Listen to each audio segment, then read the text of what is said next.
Hello વિદ્યાર્થી મિત્રો, નમસ્કાર. હું સુપરમાં સુભાષ, એસપી ઓનલાઈન ટ્યુશન ક્લાસીસની અંદર આપ સર્વ વિદ્યાર્થી મિત્રોનું હાર્દિક સ્વાગત છે. આજે વિદ્યાર્થી મિત્રો ધોરણ 10 ગાલા એસાઇનમેન્ટ પેપર 2 ગુજરાતી વિષય સાથે આપણે મળવાનું છે સંપૂર્ણ પેપર સોલ્યુશન એ વિભાગ એ, બી અને સી નું. તો ચાલો વિદ્યાર્થી મિત્રો આપણે વિભાગ એ નું સોલ્યુશન કરીએ. તો વિભાગ એ ની અંદર આપણે જોઈએ વિભાગ એ, તો એની અંદર પ્રશ્ન નંબર 1 નો અ, નીચેના જોડકા યોગ્ય રીતે જોડી ફરીથી લખો. નીચેના જોડકા યોગ્ય રીતે જોડીને ફરીથી લખો. તો પહેલું છે ગદ્ય કૃતિ અને એના સાહિત્ય પ્રકારો. ગદ્ય કૃતિ અને સાહિત્ય પ્રકારો. તો હવે આપણે પહેલો પ્રશ્ન થાય ભૂખથી ભૂંડી ભીખ.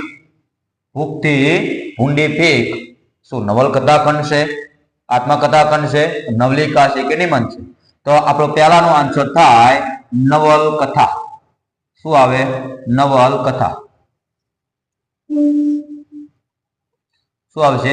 નવલકથા. બીજા નંબરે છે ગતિભંગ. ગતિભંગ નવલિકા, નિબંધ, આત્મકથા કે લઘુકથા? તમે અહીંયા જુઓ નિબંધ આપણો શું છે ભાઈ? સિઝન મહોત્સવ અને વાયરલ ઇન્ફેક્શન. તો ચોથા નંબરનું વાયરલ ઇન્ફેક્શન છે તો શું આવશે? નિબંધ. વાયરલ ઇન્ફેક્શન શું આવશે?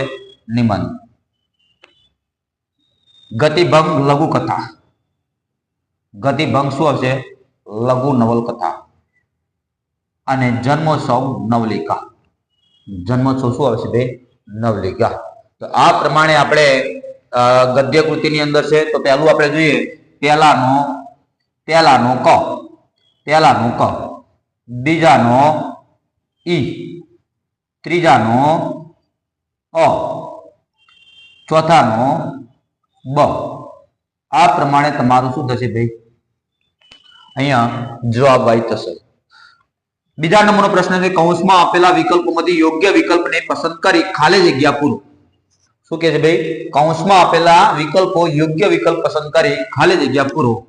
મનીષા દેસાઈ સુરતી કુટુંબને ખાલી જગ્યા હુમલાથી બચાવ્યું. મનીષા દેસાઈએ સુરતી કુટુંબને ખાલી જગ્યા હુમલાથી બચાવ્યું. તો શેના? રીંછના, વાઘના કે દીપડાના? તો તમારો સાચો જવાબ આવશે રીંછના. શું આવશે? રીંછના. ડુંગર અને તેની વહુ ખાલી જગ્યા સ્ટેશને ગાડી પકડવા માંગતા હતા. ડુંગર અને તેની વહુ ખાલી જગ્યા સ્ટેશને ગાડી પકડવા માંગતા હતા. ધોરાજી, રાજપુર કે ગાંધીધામ? તો તમારો સાચો જવાબ આવશે રાજપુર. શું આવશે? રાજપુર. અંકલેશ્વરને લેખકના મિત્રો મજાકમાં ખાલી જગ્યા કહેતા હતા. અંકલેશ્વરને લેખકના મિત્રો ખાલી જગ્યા કહેતા હતા.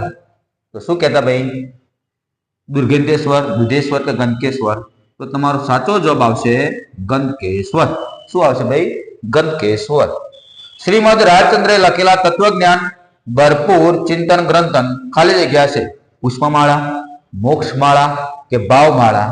તમારો સાચો જવાબ આવશે મોક્ષમાળા. શું આવશે? મોક્ષમાળા.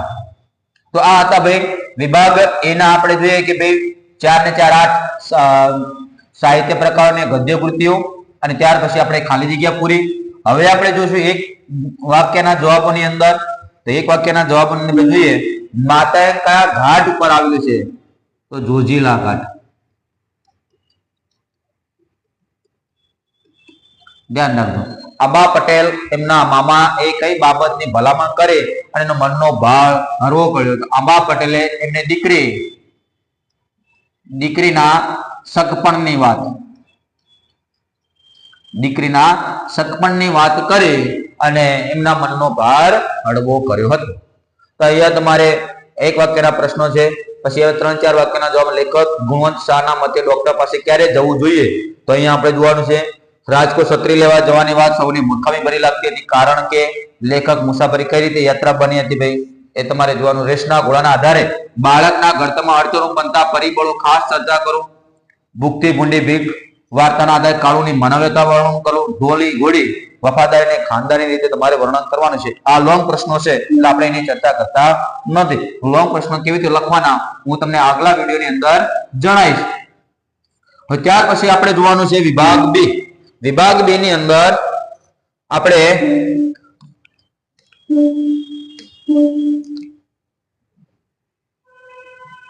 વિભાગ બી આપણે જોવાનો છે. વિભાગ બી, તો વિભાગ બી ની અંદર આપણે પ્રશ્નો જોઈએ. નીચે આપેલા જોડકા યોગ્ય રીતે જોડી તેને ફરી લખો. નીચે આપેલા જોડકા યોગ્ય રીતે જોડી તેને ફરી લખો. તો પદ્યકૃતિ અને કર્તા, પદ્યકૃતિ અને કર્તા. વૈષ્ણવજન, વૈષ્ણવજન કોને લખ્યું છે ભાઈ? તો વૈષ્ણવજન નરસિંહ મહેતા.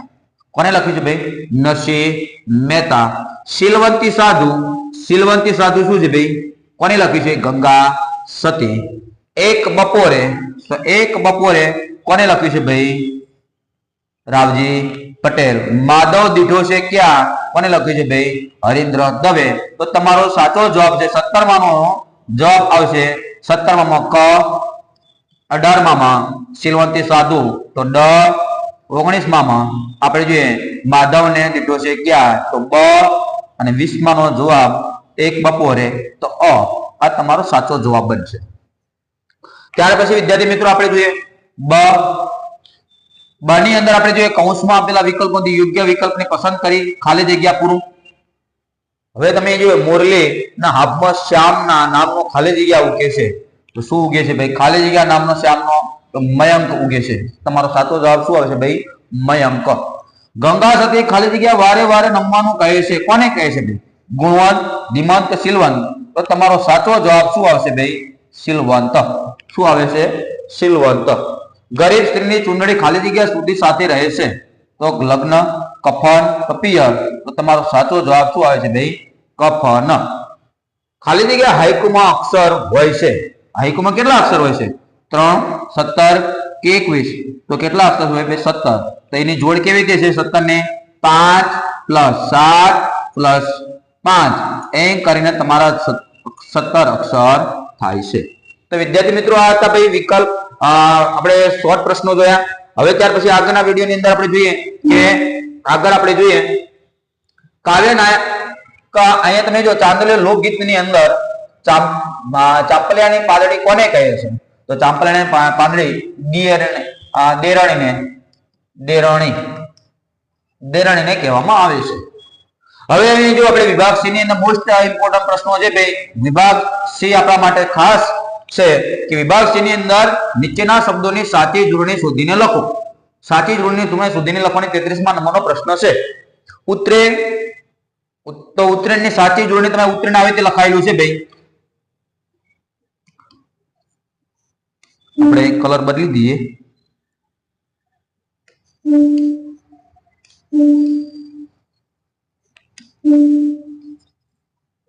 ઉત્તરેણ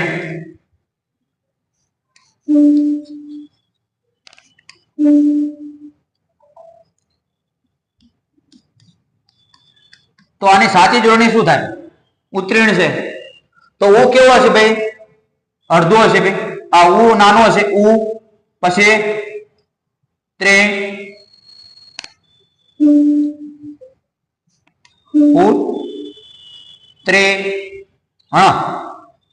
ઉત્તરેણ. અહીંયા ઉત્તરેણ આવી રીતે શબ્દ લખાશે. સાચી જોડણી આપણા ત્રીજા નંબરની સાચી જોડણી છે ભાઈ ઉત્તરેણ. વાત્સલ્ય, વાત્સલ્ય, તો વાત્સલ્ય તમે જો વાત્સલ્ય, વાત્સલ્ય આવું હોય એટલે તમારું સાચું. તો શું હશે? વાત્સલ્ય તમારું આ સાચું છે. સમવતાચાર, સમવતાચાર, સમવતાચાર નો મતલબ શું થાય? સમ પ્લસ આચાર. તો તમે જો અ પ્લસ આ આપ્યો છે, તો અ પ્લસ આ, બરાબર આ થાય. અ પ્લસ આ બરાબર શું થાય? આ થાય. તો તમે જો શું થઈ જાય ભાઈ? આ થઈ જાય તો શું આવી છે ભાઈ? સમાચાર. શું થઈ જાય? સમાચાર. સાચો સંધિ જોડણી આપણે જે સંધિને જોડાણ કરવા માટે, તો તમારો સમ વત્તા આચાર શબ્દની સાચી સંધિ જોડો તો શું આવશે? સમ વત્તા આચાર. અ પ્લસ આનો નિયમ, અ પ્લસ આનો નિયમ લાગુ પડે. અ પ્લસ આનો નિયમ એટલે આ થાય. આ એટલે સમ, પાછળ તો મ છે, મ ની અંદર તમે અ હશે અને પેલો પાછળ ને આ આગળનો આપેલો છે. આ બંને જોઈન્ટ કરો એટલે આ અહીંયા લોપ થઈ જાય અંદર. એટલે શું થશે ભાઈ? આ વિશે સમાચાર. ત્યાર પછી આપણે જોઈએ કે પ્રેમ શૌર્ય. પ્રેમ શૌર્ય, શૌર્ય એટલે બહાદુરી, પ્રેમ એટલે પ્રેમ કહેવાય. શબ્દનો સમાસ ઓળખો, બંને સમજો. જુઓ બે શબ્દો આપેલા છે, પ્રેમ શૌર્ય, પ્રેમ અને શૌર્ય. પ્રેમે છે અને બહાદુરી પર છે, પ્રેમ અને શૌર્ય. તો તમારો સાચો જવાબ આવશે શું? દ્વંદ્વ સમાસ. શું આવશે? દ્વંદ્વ સમાસ. ત્યાર પછી આપણે જોઈએ સાજ. સાજ એટલે શણગાર. સાજ એટલે શું થાય? શણગાર. સાંજ એટલે રાત્રિ, પ્રહર તો સંધ્યાકાળ. તો શું થાય છે ભાઈ? રાત્રિ. મુજે ફરી ઊંચું જોયું, એક હાસ્ય બાણ છોડ્યું, વાક્ય મનો અલંકારનો પ્રકાર શોધો. મુજે ફરી ઊંચું જોયું, એક હાસ્ય બાણ છોડ્યું. શું છોડ્યું ભાઈ? એક હાસ્યનું બાણ છોડ્યું. સજીવનું બાણ છોડી કેવું કરે છે? હાસ્ય. તમે જો અહીંયા હાસ્ય બાણ છોડ્યું તો તમારો સાચો જવાબ શું આવશે ભાઈ? સજીવાળું પણ છે અને અન્વય અલંકાર છે કે રૂપ અલંકાર છે? કયો અલંકાર આવે ભાઈ? મુજે ફરી ઊંચું જોયું, એક હાસ્ય બાણ છોડ્યું. બે બાણ છોડ્યું પણ કેવું? હાસ્ય કરતું. તો હાસ્ય કોણ કરે ભાઈ? જીવિત હોય એ જ કરી શકે. તો અહીંયા બીજી વસ્તુને સજીવ હોવાનો ભાવ દર્શાવે છે, એટલે કયો અલંકાર લાગુ પડશે ભાઈ? કયો અલંકાર લાગુ પડે? તો સજીવારોપણ અલંકાર. તમારો સાચો જવાબ આવશે સજીવારોપણ અલંકાર. ત્યાર પછી ભજન શબ્દનો કયો પ્રત્યય લખેલો છે? પ્રત્યય 38મા નંબરનો પ્રશ્ન છે. ભજન શબ્દમાં કયો પ્રત્યય રહેલો છે? ભજન. બ વત્તા અ વત્તા જ વત્તા અ વત્તા ન. તો અહીંયા તમે જો ભજન પાછળ શું લાગુ પડે છે? અન્ન પ્રત્યય બોલાય છે. શું બોલાય છે? અન્ન પ્રત્યય. તો અ પ્રત્યય આવે તો કયો લાગુ પડે આવે? અને એની અંદર પૂર્વ પ્રત્યય, પૂર્વ એટલે પહેલા, પર પ્રત્યય એટલે પર એટલે પાછળ. તો એક પણ નહીં. તો તમારો જે પાછળ પ્રત્યય લખતા હોય એને આપણે શું કહીએ છીએ ભાઈ? પર પ્રત્યય. શું કહીએ છીએ? પર પ્રત્યય. નીચેના શબ્દો સમાનાર્થી શબ્દો શોધીને લખો. નીચેના શબ્દો સમાનાર્થી શબ્દો શોધીને લખો. નૈસર્ગિક. નૈસર્ગિક એટલે શું થાય? નસીબ થાય, સુગંધ થાય કે ભાઈ કુદરતી થાય? તો તમારો સાચો જવાબ આવશે કુદરતી. શું આવશે? કુદરતી. ફળક. ફળક એટલે ચિતા. ચિતા એટલે આપણે જે શરીરને બાળીએ છીએ તે. ચિંતા કે રોગ. તો ફળક, ફળક એટલે ભાઈ શું થાય? ચિંતા તમને થાય. શું થાય? ચિંતા થાય.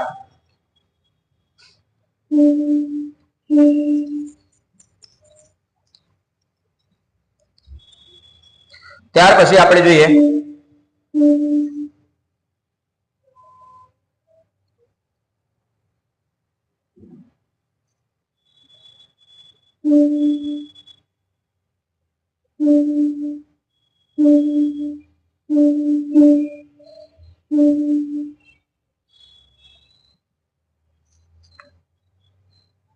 એક મિનિટ.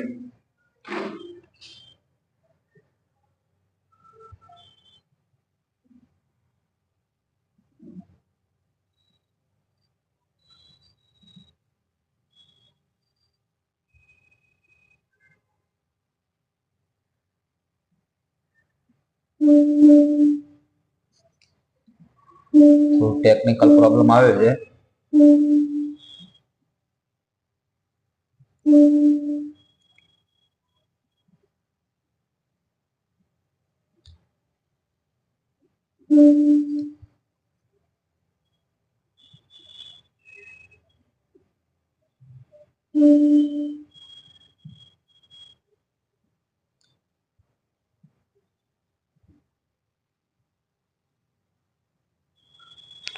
જોઈએ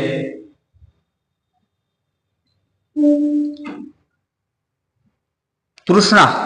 તૃષ્ણા સંજ્ઞાનો આપેલા વિકલ્પોમાંથી સાચો પ્રકાર શોધો. તૃષ્ણા શબ્દનો આપેલો વિકલ્પમાં સાચો પ્રકાર શોધો. તૃષ્ણા શું થાય? તૃષ્ણા કે જેને આપણે લગાવ કરી શકીએ, કોઈની સાથે આપણે ભેદભાવ રાખી શકીએ. તો ભાવવાચક સંજ્ઞા છે, દ્રવ્યવાચક છે કે બે જાતિવાચક છે? શું છે ભાઈ? આપણે એને સ્પર્શ કરી શકતા નથી. આપણે એને સ્પર્શ કરી શકતા નથી. જેને સ્પર્શ ના કરી શકે ભાઈ ઇન્દ્રિય દ્વારા આપણે એને શું કરી શકીએ? અનુભવ કરી શકીએ. તો એને આપણે શું કહીએ છીએ? ભાવવાચક સંજ્ઞા. શું કહીએ છીએ? ભાવવાચક સંજ્ઞા કહીએ છીએ. આજ ધરવો, આજ ન ધરવો તો કોઈની પાસે માંગવું નહીં. કોઈ નહીં કોઈની પાસે માગવું નહીં. મોરના ઈંડા ચિતરવા ન પડે. જે મા બાપના સંસ્કારો છે, જે માતા પિતાના સંસ્કારો બાળકની અંદર ઉતરે છે.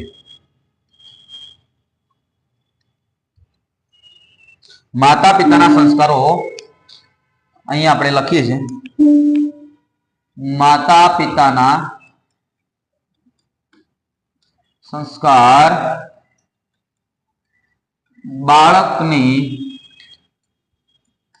અંદર હોય. જે માતા પિતાની અંદર આપેલા હોય એ જ બાળકની અંદર હોય. એટલે મૂળનો ઈંડો ચિતરવો પડે ને જે માતા પિતાના સંસ્કાર હોય બાળકની અંદર આપોઆપ આવેલા હોય છે. નીચે આપેલા શબ્દ સમૂહ માટે એક શબ્દ લખો. તો ઘોડે સવાર જે પગ રાખે છે તે કડું, એને પેંગડું કહેવાય. શું કહેવાય? પેંગડું. ઘોડે સવાર જે પગ રાખે છે તે શું કહેવાય? પેંગડું કહેવાય. નીચેના શબ્દોનો વિરોધી શબ્દ નિર્ભય, જેને ભય નથી તો એનો શું થાય? ભય. શું થાય? ભય. નીચેના વાક્યો કર્મણી વાક્યમાં ફેરવો. તો નીચેના વાક્યો કર્મણી વાક્યમાં ફેરવાના છે. કર્તવ્ય આપેલું તો કર્મણીમાં ફેરવાનું છે. તો હું શું થાય? હું એટલે મારાથી ધરાઈને એનું વાત્સલ્ય પીવાયું. શું ભાઈ? પીતો હતો, પીવાયું.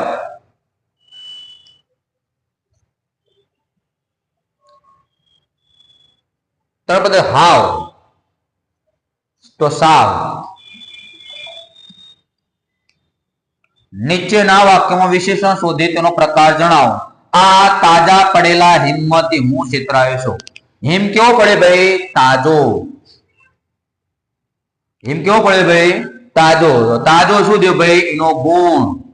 તાજો શું થયું ભાઈ? ગુણ. તો તાજું વિશેષણ છે, એનો ગુણ બતાવે છે. એટલે કયું વિશેષણ થાય? ગુણવાચક વિશેષણ. કયું વિશેષણ થાય ભાઈ? ગુણવાચક વિશેષણ. તાજો એનું વિશેષણ છે, તાજા બરાબર વિશેષણ છે. એનો પ્રકાર કયો છે? ગુણવાચક. હિમનો ભાઈ પ્રકાર બતાવે છે. કેવો પડેલો છે ભાઈ? હિમ તાજો પડેલો છે. નીચેના વાક્યમાંથી ક્રિયા વિશેષણ શોધી તેનો જણાવો. આસાનીથી મળેલા ધનની કિંમત સમજાતી. કેવા મળેલા ધનની કિંમત સમજાતી નથી? કેવા મળેલા ધનની કિંમત સમજાતી નથી? તો ભાઈ આસાનીથી. કેવા? આસાનીથી મળેલા ધનની કિંમત સમજાતી નથી. એટલે તમારા અહીંયા શું આવશે ભાઈ? રીતિવાચક. રીત બતાવી છે. રીતિવાચક ક્રિયા વિશેષણ. કયું વિશેષણ? રીતિવાચક ક્રિયા વિશેષણ. ત્યાર પછી ધ્વનિ ઘટકો છૂટા પાડવાના છે. શેના? તો વિઘ્ન પિત્તના. શેના પાડવાના છે ભાઈ? વિઘ્ન પિત્તના ધ્વનિ ઘટકો છૂટા પાડવાના. તો અહીંયા આપણે ધ્વનિ ઘટકો છૂટા પાડીએ.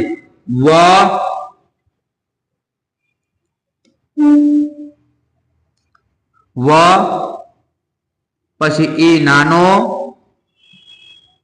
અ પછી જ પછી અંજ પ્લસ અ પ્લસ પ પ્લસ ત પ્લસ ઈ.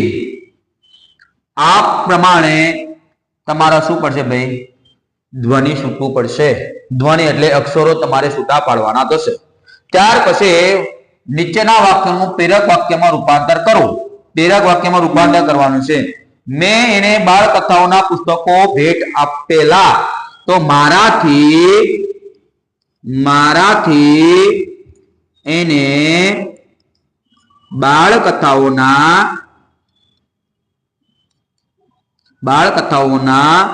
પુસ્તકો ભેટ અપાયેલા.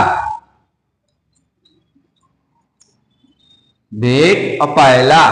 તો ભાઈ અહીંયા નવો કરતા ઉમેરીને તમારે અહીંયા વાક્યનું જો ડાવ શબ્દ એલા શબ્દ પાછળ લાગતો હોય છે. એલા શબ્દ પાછળ લાગે છે પેરા વાક્યની અંદર. નીચેના પંક્તિમાં રહેલો છંદ ઓળખાવો. નીચેના પંક્તિમાં રહેલો સંદ ઓળખાવો.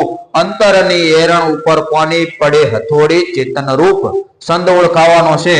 તો વિદ્યાર્થી મિત્રો તમે પેલા અક્ષર ગણવાના. અક્ષર કેવી રીતે ગણવાના? એક એક અક્ષર ગણવાના. પેલા 4, 4 ને 3 7, 7 ને 2 9,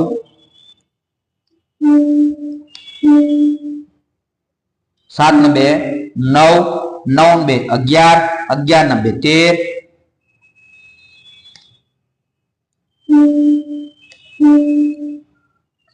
11 ને 2 13. જો 4 3 4 ને 3 7 ને 2 9 ને 2 11 ને 2 13, 13 ને 3 16, 16 ને 5 21, 16 ને 5 21. હવે 21 અક્ષરનો કયો સંદ આવે? તો 21 અક્ષરનો સંદ આપણો છે સ્ત્રગધરા. કયો સંદ આવે ભાઈ? સ્ત્રગધરા. અહીંયા હું લખું છું કયો આવે? સ્ત્રગધરા. કયો સંદ આવે ભાઈ? સ્ત્રગધરા આવે. હવે ત્યાર પછી સરસ મજાનું આપણે બંધારણ આપેલું છે. જસ જસ ય લગા, જસ જસ ય લગા. તો અહીંયા તમે જુઓ જસ જસ ય લગા. મેં તમને પહેલા પણ કીધું હતું કે સંદ, સંદ એ 17 અક્ષરના 4 સંદ છે. 17 અક્ષરના 4 સંદ છે. બરાબર, 4 સંદ છે. તો કયા કયા સંદ? 17 અક્ષરના 4 સંદ છે. તો અહીંયા આપણે જોઈએ કે શિખરિણી, ત્યાર પછી આવે મંદાક્રાંતા, પૃથ્વી, હરિણી. તો હવે તમે જો જસ જસ ય લગા તો કયો આવે? પૃથ્વી. કારણ કે 17 અક્ષર છે એનું બંધારણ જસ જસ ય લગા સંદનું બંધારણ છે. તો વિદ્યાર્થી મિત્રો આ તો ધોરણ 10 નું ગુજરાતીનું પેપર ગાલા પેપર 2 સંપૂર્ણ સચોટ સોલ્યુશન વિભાગ સી, વિભાગ બી અને વિભાગ એ નું આપણે કર્યું. વિદ્યાર્થી મિત્રો જો વિડીયો સારો લાગે તો આપણા વિદ્યાર્થી મિત્રો સુધી શેર કરજો, લાઈક કરજો અને સબસ્ક્રાઇબ કરજો. આથી બેઠે બેઠું પેપર ક્યાંય પૂછવાનું નથી. આ બેઠે બેઠું તમારું પેપર અહીંયા તમને મળી રહ્યું છે. તમારી પરીક્ષા માટે સચોટ ઉપયોગી સાબિત થવાનું છે. અને આ પૂરું માખણ લઈને આવ્યા છીએ. તો તમે આ વિડીયોને શેર કરજો. જય હિન્દ, જય ભારત, નમો બુદ્ધાય.